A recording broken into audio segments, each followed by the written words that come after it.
Hello and welcome to yet another episode of Ring Diaries here at Church of Uganda Family TV with me, Phiona Mbowa. And as we say every time, we bring different people to speak about issues that pertain to marriage. But the disclaimer is we are not experts. No one is an expert about these things. We just share experiences and share what we think and our views about marriage. And this evening we're going to talk about a very interesting conversation that I find dear, and that is love languages and their impact on a marriage. And to share about this, I think these are for them they're experts in love languages. But next to me is Philip Egesa, who's been married for 13 years this October. Hello viewers. And next to Philip we have Irene Kalinzi, who's been married 10 years this August. Welcome people. Thank you. Thank you. Glad to be here.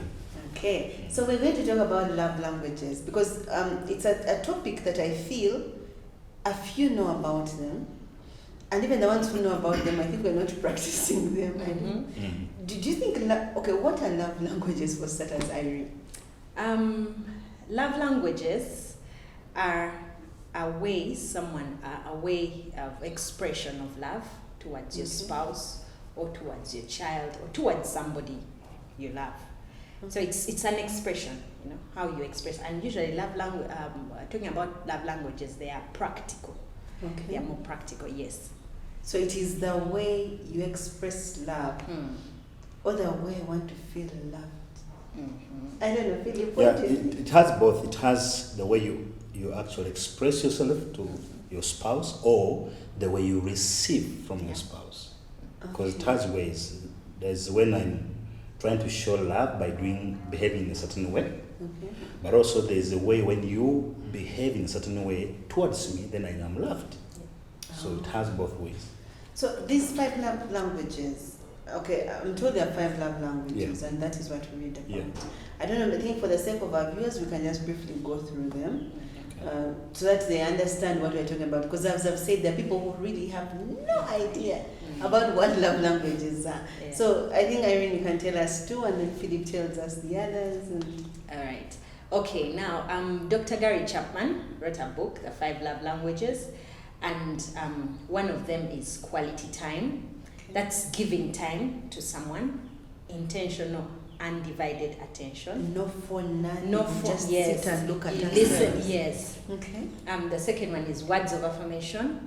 Words of affirmation, that's appreciation. Thank you very much. You look good today. I love the way you do this. I enjoy the way you do this, That's words of affirmation.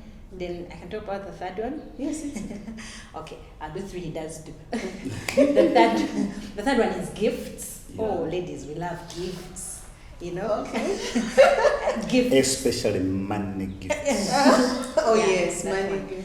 But you see, the one for gifts, it's really the thought. Yeah.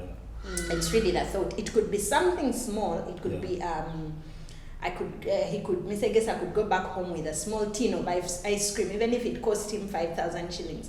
But the thought towards the Because wife you were there, receiving, you thought about you thought me. about me. Yeah. So those are 3. But even the bigger the better. Okay. Yes, of course.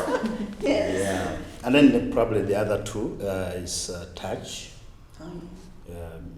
Some people love hugs. Those touches, they do so much. Yes. Yeah, like you can give me all the gifts, but if you don't touch me, hold me, walk around with me, I don't feel loved. And then the last one, which I think should be the last, is acts of service. Oh, yes. And doing- what is acts of service? Getting out of your way to help your spouse in the kitchen, those things you do in terms of activities that are a sign that you love someone. Helping them to carry something, or if the baby is crying, and as a man, take up the baby. Holding my bag as well. Exactly, holding the bag, those things.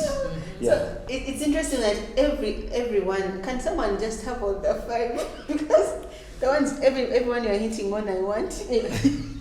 Yeah, someone can have all the 5, but there's a dominant. Yes. There's always a primary love language, that one dominant, that when they do it, you feel over the moon. You feel like, wow, this person has done the best thing, towards me. Do you know your love language, Irene? I think it's quality time. You think it's fun? Yes. Well, I was talking about it with my husband just a few days ago, and I was telling him, sometimes when I'm speaking to you, and you're on your phone, how someone can be typing and they're like, I'm here, yes, But I want you to put down the phone and look at me, listen to what I'm telling you, then you give me feedback or you give me an answer. If it's a question, then life goes on. Yeah, because when I speak to you and you're on your phone or you're on your laptop or doing other things, then I imagine, I don't know, I've not got a clear answer towards what. And Egesa, for us men, it's usually hard for us to tell, but I think my love language is acts of service. Though, of course, like we said, someone can have more than one, but I think predominantly it's acts of service. Then, like most men, words of affirmation, making me feel like I'm a king. Exactly. Appreciated, celebrated. Man, if you want my wallet, just make me feel a king. You'll have my wallet. You'll take everything. Yes, yeah, but I'm in between those two, predominantly acts of service. Recently, there was this particular night, and I'd picked my clothes for ironing. Usually, it's my wife who helps me to organize them. But this night, she had told me, you know what, I'm tired, I'm not going to help you out. Of course, I slept a bit unhappy.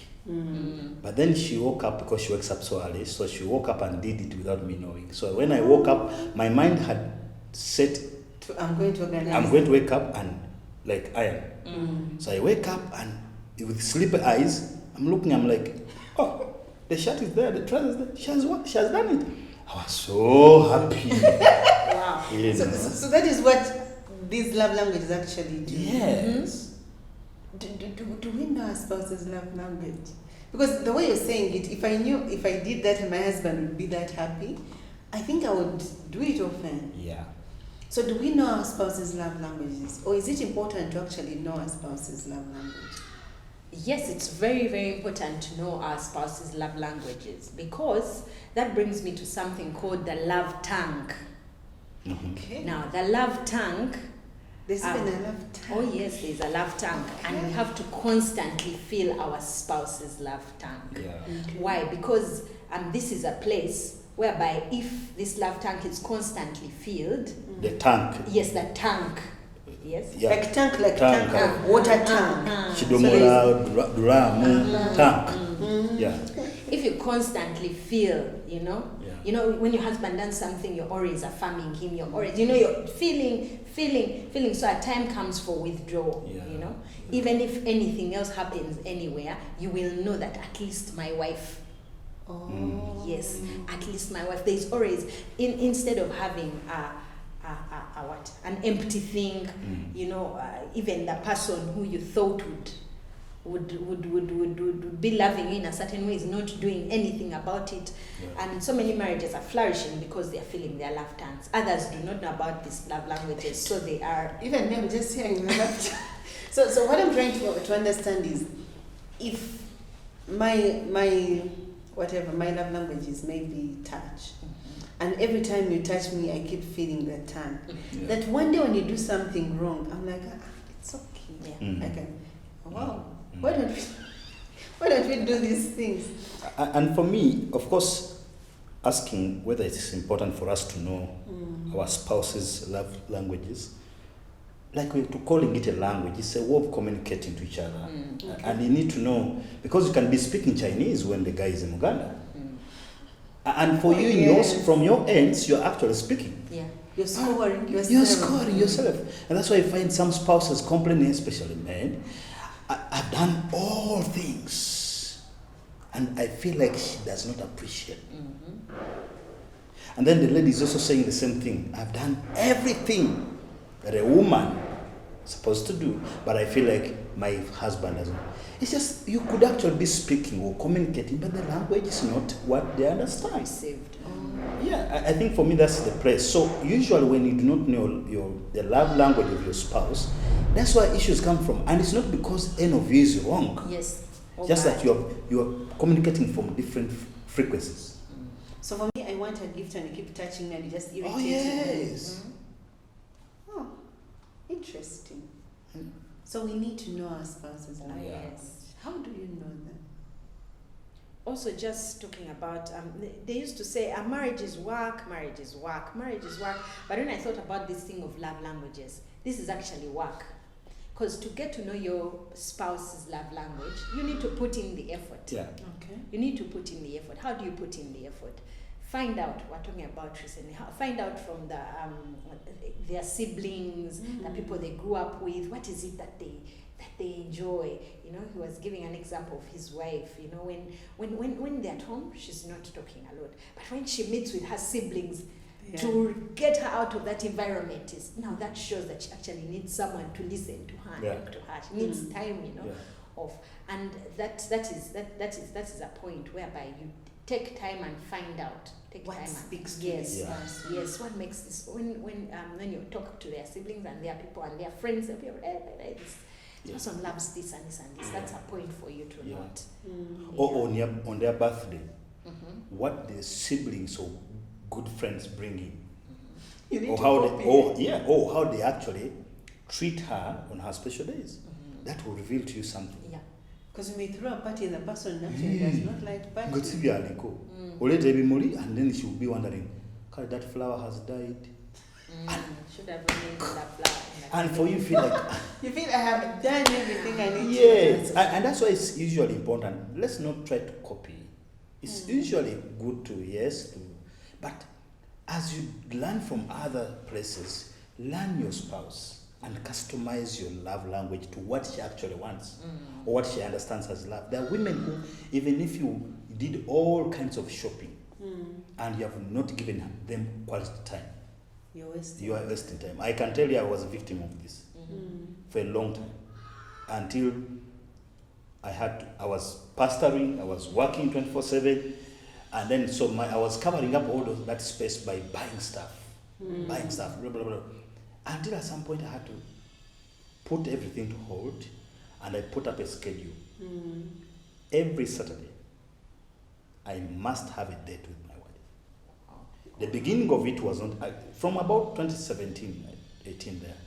The beginning wasn't easy, but I knew that I was dealing with a wound. So in the beginning of the treatment, the pain is there.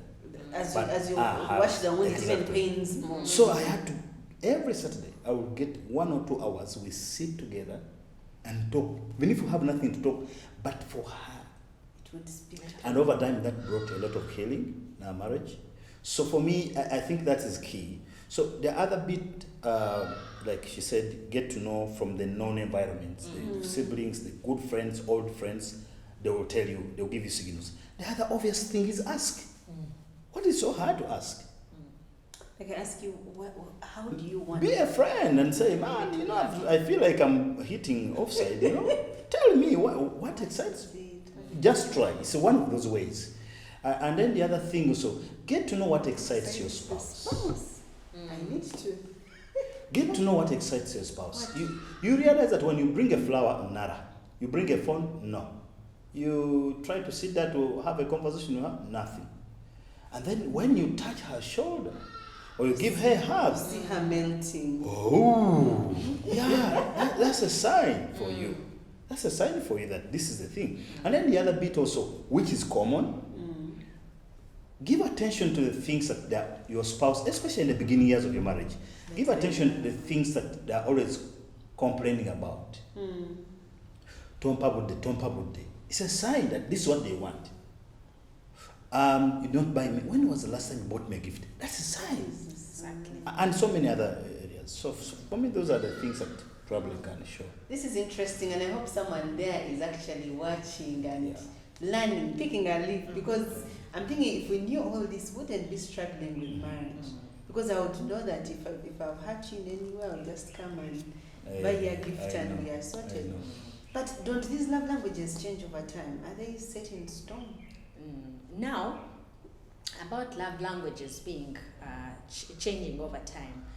Now, there's something called, there are seasons. Yeah. Okay. I'll give an example. There is a lady I know of, she got married, then they got children, babies, and this lady was overwhelmed. You know how being a new mom is.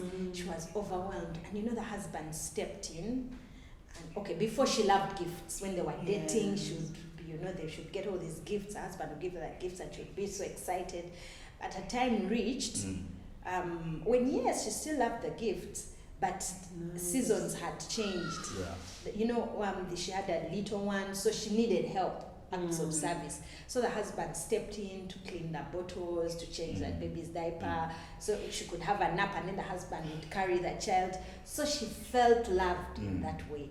So I think they also change with seasons, as seasons change in life. That could be an example. But there's always that dominant one. That even when seasons change, this is what speaks to this is that primary dominant love language.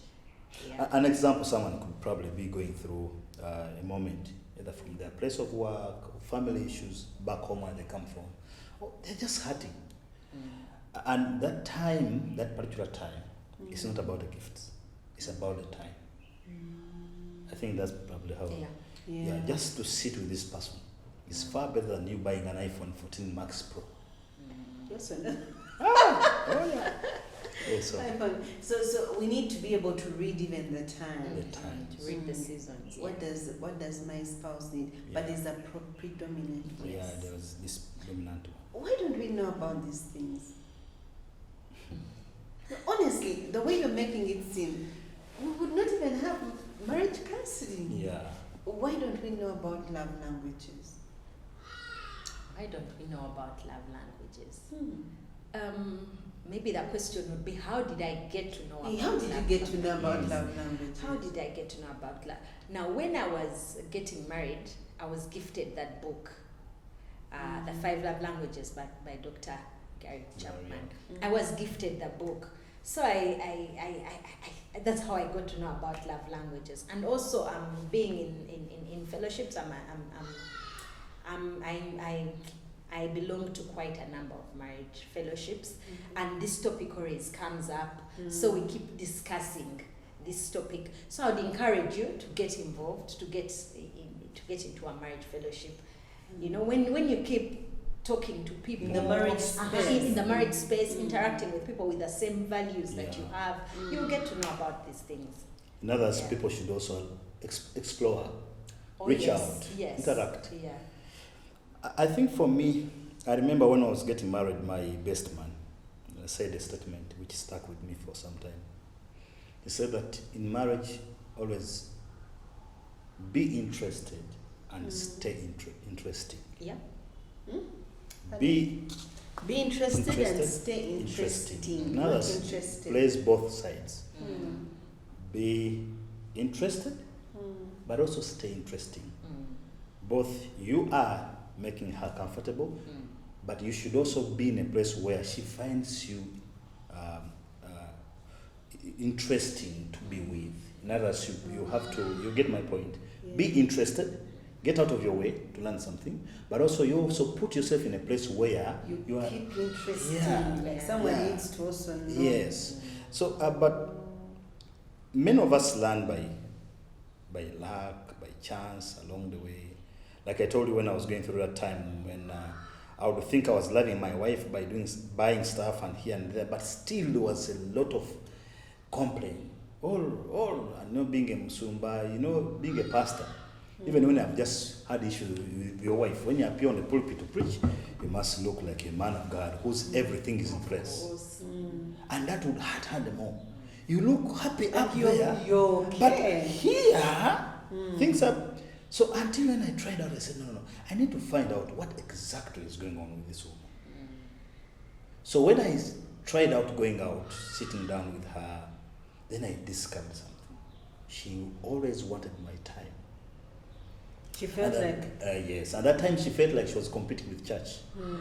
The church was doing well and happy, and for her she was not getting the time to be well and happy. So I think sometimes as we explore, as you try out, you need to be attentive to certain things. And we learn, but as you learn, be attentive. Say, okay, that the other time I tried a gift, she wasn't as excited. Yeah. Let me try to just sit with her. If that doesn't work, try to help her with acts, help her with the babies here and there. If that doesn't help her, try to hug her. You understand? If that doesn't, keep trying until you find this particular area. But of course, she said something that when she used to hear people say that marriage is work, be intentional. Be very intentional. There are times there are spouses out there, men especially, I'm talking, who these men have never looked in the face of their wives. That's what I was going to say. They don't. But give her a gift. If it Sometimes, fails, yeah, exactly. Sometimes just facing your wife and looking into her eyes, you will see something that she's not telling you. Look in the face of your eyes. Be intentional. Take her out. Give her time. Schedule your time. But Philip, people will say that in this busy Uganda, who has time to keep trying out things? It will be very costly to repair your marriage if you think you don't have time for your marriage. That's why you find marriages people are paying money for counselors to repair their marriages. People are paying pastors to pray for them to cast demons out of their spouses, thinking the demons have. No. You just did not give time. If you don't give time to your marriage, you'll have to pay. You will have to pay to repair repair your marriage. Exactly. And for me, that's my point here. So let's be intentional to give time, to be attentive to our spouses. If it's a man or woman, give time. When you see your spouse, you're doing everything you think you are trying to show love and it's not coming out, just know there's something wrong. Give attention, you'll probably discover something about your spouse. Interesting. It's very interesting. I am actually amazed, and I'm looking at how many marriages maybe could be saved if we gave them the time that they need to grow. There's a saying that you will always find time for what you think is important. I agree. If people have so much wisdom. Yes. So we need to So actually if your take our marriage is marriage important, Yeah. you will find the time. You will. Okay. So if all the things you've done are not working out, and for example, how do I communicate my love language? In case I find that I'm struggling a bit, I'm trying and you're not even understanding it, how do I communicate my love language? And he talked about being very open, say it. Yeah. Because I imagine this person you're married to is your friend, and also you're on a journey of making this thing work. Because I'm sure we all get married, we all get into this union wanting to make this thing work. I don't think there's anyone who doesn't want their marriage to work. Yeah. So if you feel like you've hinted, you've tried to show all the signs, but your partner is not picking them, go ahead and tell him that you know what, I like it when you remember me on my birthday. I like it when you appreciate me when I pay the children's school fees. I like, most times women think it's someone's responsibility. He's supposed to pay the fees, he's supposed to buy the food. But you see, when you go ahead and appreciate and affirm him, thank you, yes. And when you affirm for a specific reason. Don't just be general and say, thank you for looking after us. No. Go ahead and say, thank you for having made the first installment of the school fees. Then he will know that you've actually recognized that particular, that particular thing. So, yes, being very intentional to make this thing work. Yes, if you're very intentional, you will find all these resources, all these things we are talking about. They are all out there. The Bible says that wisdom cries out on the streets. So wisdom is crying out on the streets. These things are their love language. There are books. There's so much on YouTube. There's so much everywhere. There's this program, these programs. You can send me. I'll always tune in to Ring Diaries because there's always something to learn. To improve your marriage. Like I said, you always find time for things you think are important. Interesting. And then maybe just to say that even as we do that, also attitude is key. Okay.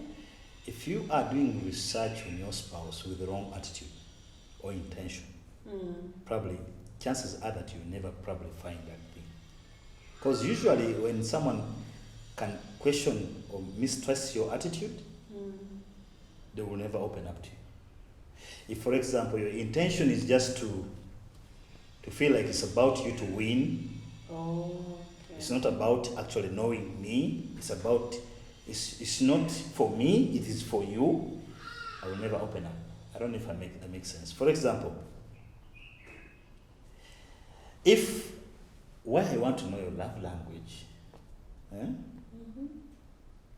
sounds like I want to use it to manipulate you. Oh.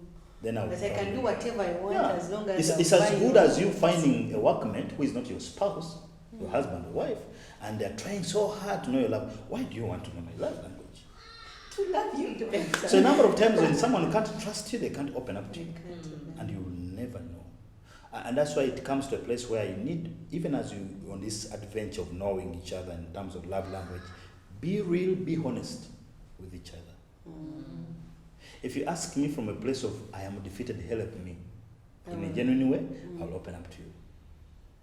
Interesting conversation here with Philip Egesa and Irene Kalinzi, where we're talking about love languages. We're going to take a short break and we're going to come back and tell us more about this strange yet beautiful thing that is love languages. I'm Phiona Mbowa here at Church of Uganda Family TV, Ring Diaries. Welcome back. Before we went for the break, Philip was telling us how it's important to go out and find out what speaks to your spouse. You can try out the different things until you land on what actually is their love language. And Irene was also telling us about the love tank and how to feel it. And we're going to continue with this conversation to understand, are these things important to marriage, and how are they important to our marriages? Because for me, clearly, I'm seeing if we knew these things, marriages would be much better. We would be having twins everywhere. How are twins connected to love languages? But are love languages actually important in marriage? Oh, a love language is important in marriage. Marriage is a love union. And what keeps a marriage thriving is that relationship. And I believe it's a relationship of love. Yeah. Is there anything else that you think a marriage relationship is about? No. It is a love relationship. So these love languages are just, they're like tools to help us be able to make this love thing more real. Facilitate. More real, because when someone talks about love, it's so big. Wow, love. And someone was asking me, does love actually exist? So people ask, what is love? What is this love thing, that love thing? Yeah. So love languages actually make it practical, because these love languages are very, very practical. Yeah. Yes, very, and they resonate with what is going on in our lives today. Yeah. I love the fact that they are very, very practical. So I feel they are very important in a marriage. Yes. Because then if I know how to love my husband better, then our marriage will actually flourish. Yes, it will flourish, because I know what to do to get him to feel that feeling of love. Yes. They'll feel love the way they feel that thing that makes the relationship. Yeah. Yes. I don't know. How else are they important in our marriages?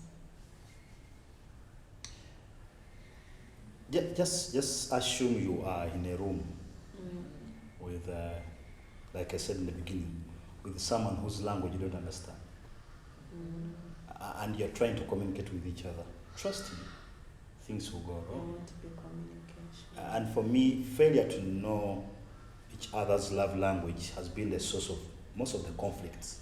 And usually when you do not know each other's love language, that's where the whole thing of what Irene talked about, the love tank, the tank. When someone is drawing out but they're not being filled, with time, even those who are loving, they lose it. You know, that's why you see people who say, in the beginning it used to be this.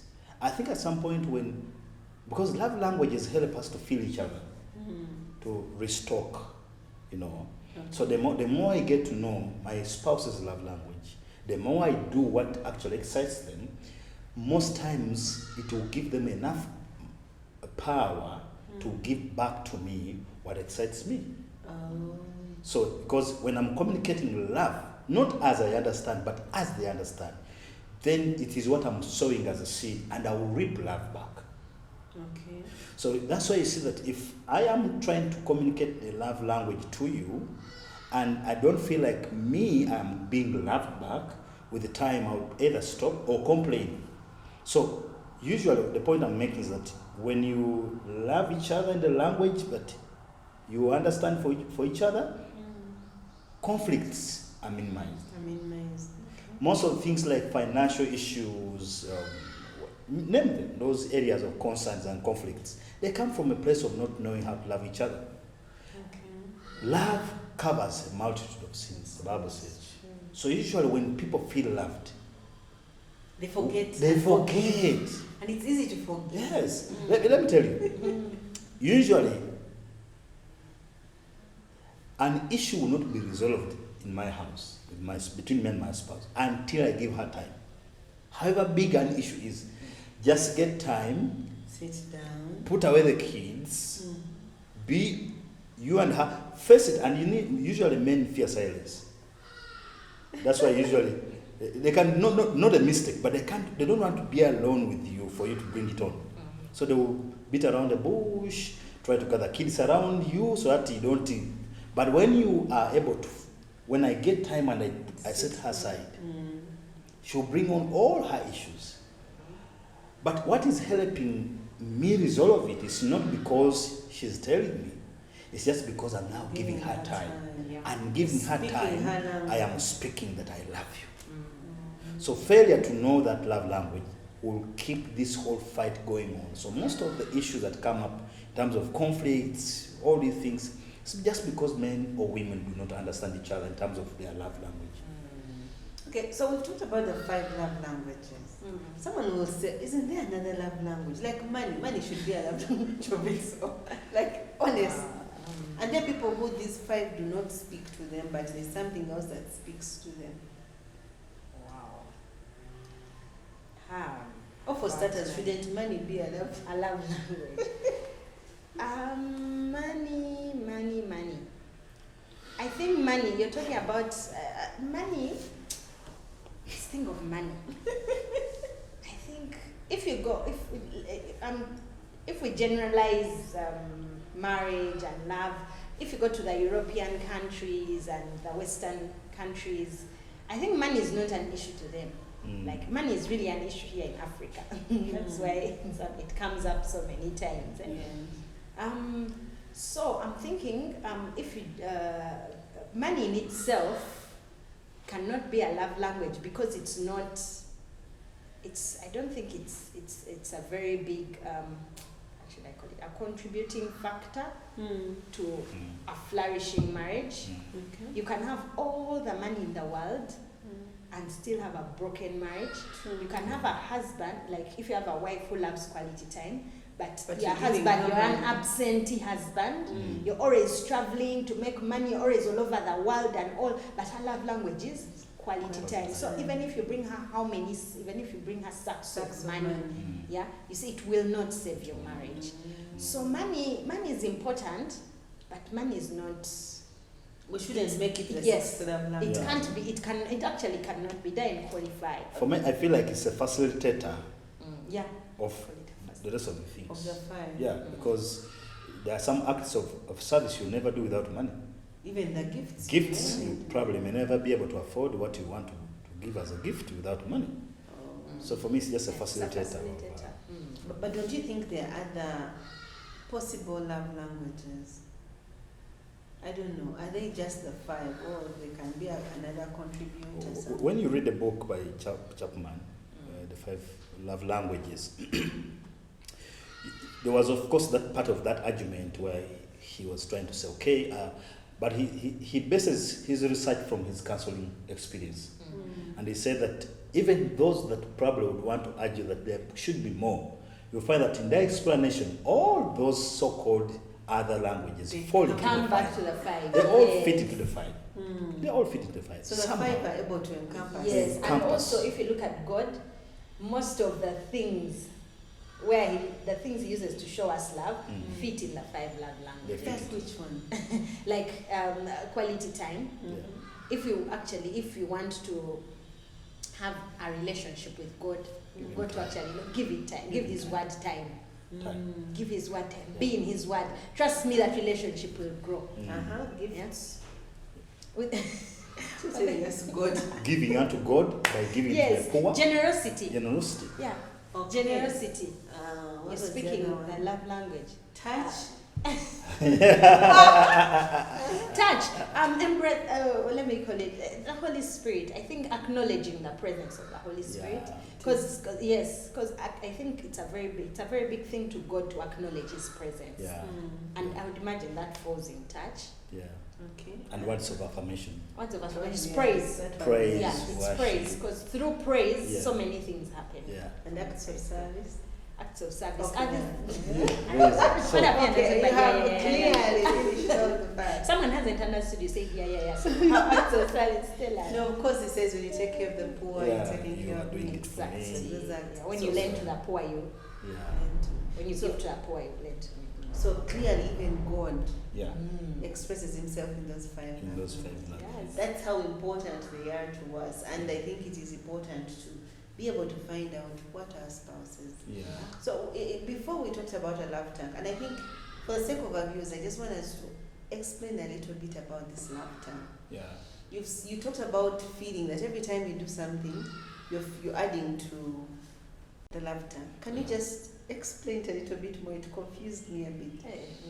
What is this about the love tank, and how do I benefit from it, or how do I even add to it?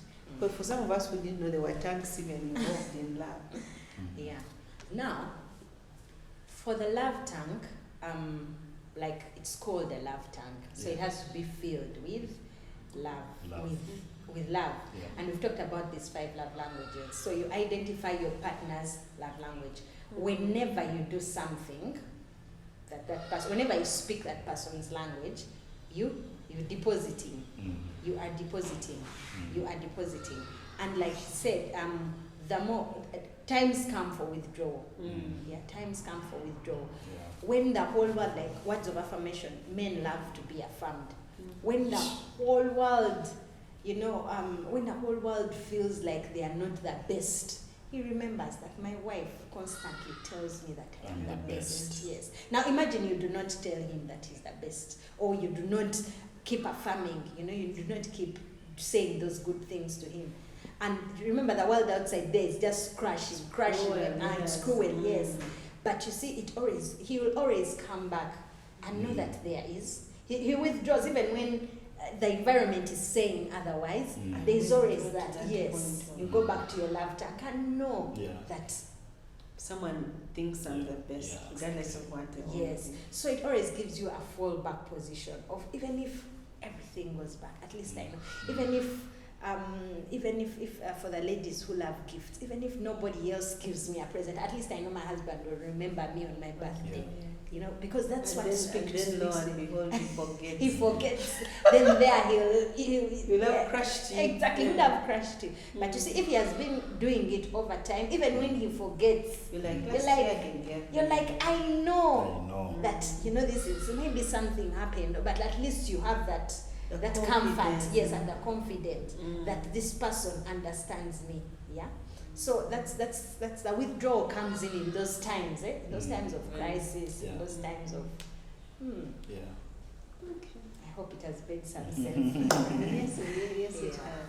So there's something that Philip talks about manipulation. Yeah. Because I'm thinking if I'm very good at studying and learning someone, Yes. I can actually use the same love languages that we're saying are very good to manipulate the person. Yes. How do we stop it from crossing that line to manipulation? Because what that means is, if you know that I'm a person who likes gifts, every time you do you'll even buy the gift before you do there's something wrong. You're like, if I send her a gift, I'll have, Yeah. I'll sort her. So how do we stop it from crossing the line to manipulation? I think everything that is genuine lasts. Sometimes time can tell. Yeah. Mm-hmm. And usually when you see that someone is dwindling, you can tell that this was not genuine. Like you started out at hygiene. Yeah. So for me, it's time. Time should be able to tell that you know what, were you genuine when you were? When you're doing Yeah. So for me, anything that is genuine lasts. So if I was to answer, I would say, give it time. And Give it watch. time. Watch. Time. Time tells it all. So when you expose it, the parable of the wheat and the tare, when the master was told that, hey, when he was asleep, the enemy came and sown bad wheat or wrong wheat. The Bible says, and the master told the servants, give it time to grow. At the place of harvest, we shall separate. So usually time has a way to tell. To weed out. And that's why you see, especially for those of you who are married, and then you have some of these wakwabs, these ones you meet on the way, and they're trying to act like they actually understand. They understand you. They want More to. than your husband. It's time. Anything that is not genuine, we win out with time. So I think for me, time will tell. Will be able to tell. Time will be able to tell. But also too, and women are good at this. They give attention to details, especially women. A woman will tell whether you're not being genuine or not. Usually women read beyond the five senses. They will tell that, my husband. That's why a number of times when you come with so many good words, even if she likes words of affirmation, but if you are coming with so many, she will go like, okay, what do you want to do? Because you see, they can't trust you. That's a sign that they are, They're doubting. why are you suddenly saying these things, So I think for me, what is authentic, give it time. Give it time. Intentionally, give it time. You will probably be able to tell. I don't know. Maybe Irene has something to add on. Okay. Also, what is your intention?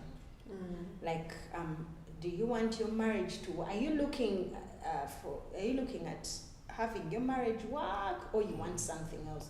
Because really, if you are going to apply these love languages to have your marriage work, to have to enable you get a better marriage, then you won't be manipulative.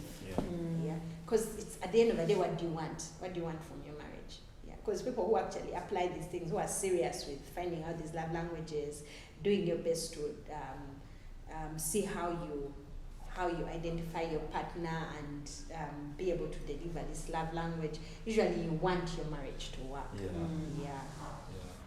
Okay, this is interesting, and I hope someone out there is learning. And there's something that also I think Philip kept saying, that you need to give it time. Try out this. If I buy the gift and it's not working, and then what kept coming to my mind is like, which men of Uganda have time to actually go around and keep trying? Yes, because they will say, we are looking for money. You're there telling us that we want gifts. So I think, what is your call to the men out there who are saying that, why am I wasting my time looking? I have to look for money, and you're busy telling me to look for love languages. I married the person already. You get that? Can I say something? I think for me, this is a warning to not only men, but especially men. If you're not ready to give time to your spouse, don't marry. But now we are married. Yeah, like for example, you just can't expect to keep a marriage without giving it time. Anything that you value, you will give it time. I mean, that's the point. You just have to. One of the ways to communicate that you value your marriage is the time you give it. If you don't have time, just like I said, if you actually steal the marriage time with work, you use the money you're getting to repair your marriage. And then maybe on that point also, there are those marriages that have just set off like 1 year, 6 months, 2 years. Of course, a person who has been married for 20 years, especially if they have been intentional growing together, it turns out different from if you have just started a marriage. So sometimes some things will come over time. Don't say that's because for you are having a conflict now, your marriage is that bad. You probably need more time to grow together, to understand each other, to reconcile, you understand. So give it time. In everything needs time. Need time for your spouse. You need time for your marriage to grow. Don't rush it, but be intentional. Growing into each other. Your goal should be to love each other, to know each other, to understand each other. Okay. So in brief, it's either you give it time now or time later when it has become bad. And I would rather give the time now before it goes bad. Okay, so I hope our viewers have heard that we need to be able to give time, make that time. If you don't make that time now, you're going to make time to repair the marriage, and that would be even costly. Yeah. Because there are many things More that painful. Yes. So as we prepare to close this, I want us to just give our viewers what is your what do you tell the viewer that is out there? Maybe the one who is planning to get married, they have the wedding, and here you're telling them that they have to think about love languages and all that. Yeah. What would you give out to our viewers? All right. What would I tell our viewers? First of all, get into this marriage with an intention to make it work. Mm-hmm. It has to work. It has to work. So, be willing to invest in the marriage. Yeah. And one way to invest in your marriage is by doing things like finding out because this is a very practical way of helping you to learn how to love your spouse better. Yeah. So invest in finding out what makes your spouse feel more loved. Yeah. When you're on these dates, this is a conversation. This is one of the things you should discuss. Yeah. Yes, it's one of the topics that should come up. Read the book together, discuss, come up with discussions with this. Yes, come up with discussions. Talk about what have you picked out? What are you going to apply? What are we going to do here and there? Generally, be intentional. Invest in the marriage. Invest in the love languages. And trust me, love languages help marriages flourish. Thank you very much. Interesting. And Philip, what do you tell that men out there abundantly invest in love language? Yes, The Bible says in Philippians chapter 2, verse 4, the Bible says that don't look out only for your own interests, but take an interest in others too. Be interested. Be interested in your spouse. Because I can tell you, you want it or not, the only person you will ever have as your closest friend is your spouse. I don't care where you came from, who grew you, who you grew up with. If there is anyone you should invest in now, is your spouse. That's the lifetime investment that you can never do for yourself. Even those children you think now you have brought them in the picture and you are going to keep you company, they are going to go away and you're going to remain with that spouse of yours. Now, make sure you are investing in the person that you want to stay with alone in the future when the children are gone. So I want to encourage husbands, I want to encourage wives, please invest now for future consumption.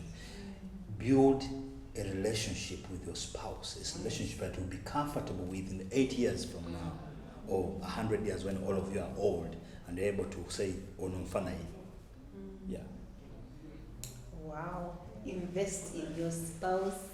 People, I hope you've heard, invest in your spouse. And one thing that stands out for me is we give our work a lot of time. Yeah. We give our friends a lot of time. You find that most of us, if I ask, what does Irene like? I won't even think about it. I will know what Irene likes. Yeah.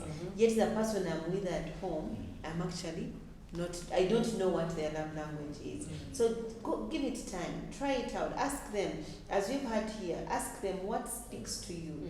And also try out, if you give gifts and they fail, try something else until you are able to articulate what your spouse's love language is. Yeah. As you've heard from Irene and Philip, it saves marriages. Once we know that what speaks to your spouse, you're going to be able to have a better marriage, and your marriage will flourish. But also, as Philip said, if you're not speaking the same language, you're not communicating. Yeah. So know your partner's love language, and let's do this marriage together. Thank you very much for watching. This has been Ring Diaries, and with me, Phiona Mbowa, here at Church of Uganda Family TV. Good evening.